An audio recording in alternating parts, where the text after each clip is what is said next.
rasa macam semua benda tak kena. Bangun pagi rasa penat, pergi kerja tak ada semangat, balik rumah pun rasa kosong. Rasa macam hidup ini cuma satu rutin yang berulang-ulang, tak ada makna. Kalau Anda pernah rasa macam ini, Anda tak kesorangan.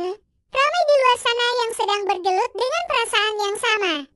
Terperangkap dalam satu kitaran yang meletihkan. Tapi, apa kata kalau saya beritahu Anda, ada cara untuk keluar dari kitaran ini? Ada cara untuk hidupkan semula api semangat dalam diri Anda, dan cara itu sebenarnya lebih mudah daripada yang Anda sangka. Ia bukan tentang tukar kerja, pindah rumah, atau buat perubahan drastis dalam hidup. Ia bermula dengan satu langkah kecil, mengubah cara kita berpikir. Inilah yang kita panggil growth mindset atau minda berkembang. Konsep ini diperkenalkan oleh seorang pakar psikologi bernama Carol Dweck. Secara asasnya, ada dua jenis pemikiran, minda tetap dan minda berkembang. Orang yang ada minda tetap percaya yang bahkan kebijaksanaan dan kebolehan kita dah tetap sejak lahir, macam dah tertulis dalam takdir. Jadi bila mereka gagal, mereka akan cakap, aku memang tak pandai bab ni, atau dah nasib aku macam ni. Mereka cepat putus asa dan takut nak coba benda baru sebab takut nampak bodoh atau gagal lagi. Bunyi macam biasa dengarkan. Sebaliknya, orang dengan minda berkembang percaya yang kebolehan dan kebijaksanaan boleh biasa dan ditingkatkan melalui usaha, latihan, dan belajar dari kesilapan. Bagi mereka, kegagalan bukan penamat, tapi satu peluang untuk belajar. Bila mereka gagal, mereka akan tanya diri sendiri, apa yang aku boleh belajar dari sini? Atau apa yang aku boleh buat dengan lebih baik lain kali? Mereka nampak cabaran sebagai satu peluang untuk jadi lebih hebat. Sekarang, coba kita pikir sejenak. Dalam situasi mana kita sering menggunakan minda tetap? Mungkin masa nak belajar skill baru? Atau bila berdepan dengan proyek susah di tempat kerja, kita selalu cakap pada diri sendiri, susahnya benda ini aku takkan boleh buat. Ayat inilah yang sebenarnya jadi penghalang terbesar kita. Bayangkan seorang kanak-kanak yang baru belajar berjalan. Dia jatuh berkali-kali, sakit, menangis sekejap, tapi dia tak pernah pikir, berjalan nih bukan untuk aku give up, takkan? Dia akan bangun dan coba lagi, dan lagi sampai dia boleh berjalan dan kemudian berlari.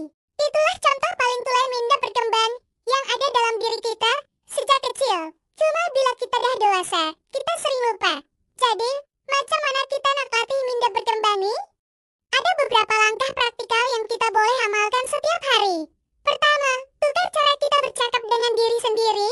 Daripada cakap aku tak boleh buat nih, tukar kepada aku belum boleh buat nih lagi. Nampak tak bisa dia?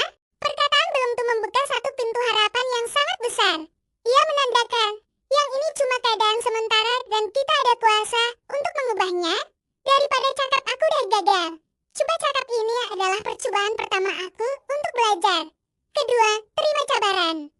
Jangan lari dari tugasan yang susah. Pandang ia sebagai satu game atau latihan di game untuk otak kita.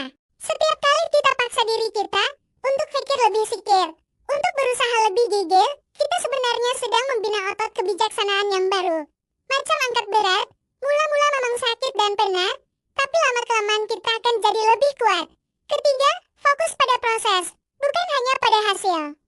Ramai orang terlalu taksub dengan kejayaan. Nak dapat nak dapat pangkat, nak dapat pujian, bila tak dapat, terus asa down. Sebaliknya, coba nikmati perjalanan tuh, hargai setiap usaha yang kita dah curahkan.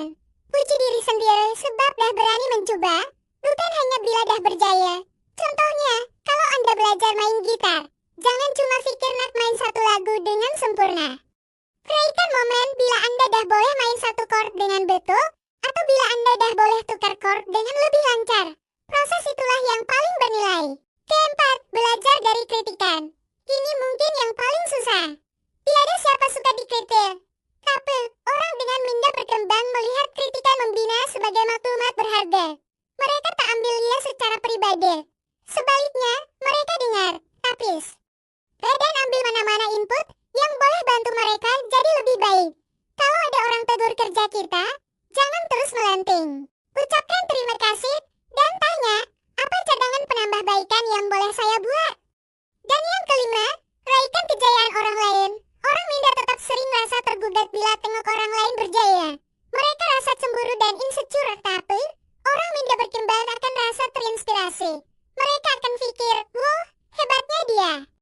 Apa yang aku boleh belajar dari dia?" Kejayaan orang lain menjadi bukti bahwa kejayaan itu adalah sesuatu yang mungkin, dan ia menjadi sumber motivasi untuk mereka berusaha lebih gigih. Mengamalkan Minda berkembang ini bukan proses satu malam. Ia adalah satu latihan berterusan. Takkan ada hari-hari di mana Minda tetap kita akan datang balik, berbisik di telinga kita suruh putus asa. Itu normal. Yang penting, kita sadar dan cepat-cepat betulkan balik cara pikir kita. Coba bayangkan hidup Anda setahun dari sekarang. Kalau Anda terus dengan Minda tetap, mungkin tak banyak yang akan berubah. Anda mungkin masih di tempat yang sama, rasa tersekat dan tidak berpuas hati. Tapi, kalau Anda mulai amalkan Minda berkembang hari ini, walaupun sedikit-sedikit, bayangkan potensi yang Anda boleh capai, skill baru yang Anda boleh kuasai, proyek-proyek hebat yang Anda boleh siapkan, hubungan yang lebih baik dengan orang sekeliling sebab Anda lebih terbuka dan positif. Hidup akan rasa lebih menarik, penuh dengan peluang dan pengembaraan. Jadi, jom kita mulakan hari ini. Terpilih satu sahaja perkara yang Anda nak ubah. Mungkin cara Anda respon bila dapat tugasan susah, atau cara Anda layan kritikan. Mulakan dengan langkah kecil. Ingat, setiap perjalanan 1000 batu bermula dengan satu langkah. Dan langkah pertama untuk mengubah hidup Anda adalah dengan mengubah cara Anda berpikir. Anda bukan takdir Anda. Anda adalah hasil usaha dan pilihan Anda. Pilih untuk berkembang, pilih untuk belajar, dan pilih untuk menjadi versi terbaik diri Anda. Anda mampu melakukannya. Terima kasih karena menonton. Kalau Anda rasa video ini bermanfaat, jangan lupa untuk tekan butang suka, kongsi dengan kawan-kawan, dan langgan saluran kami untuk lebih banyak kandungan yang boleh membantu Anda membina kehidupan yang lebih bermakna. Jumpa lagi dalam video akan datang.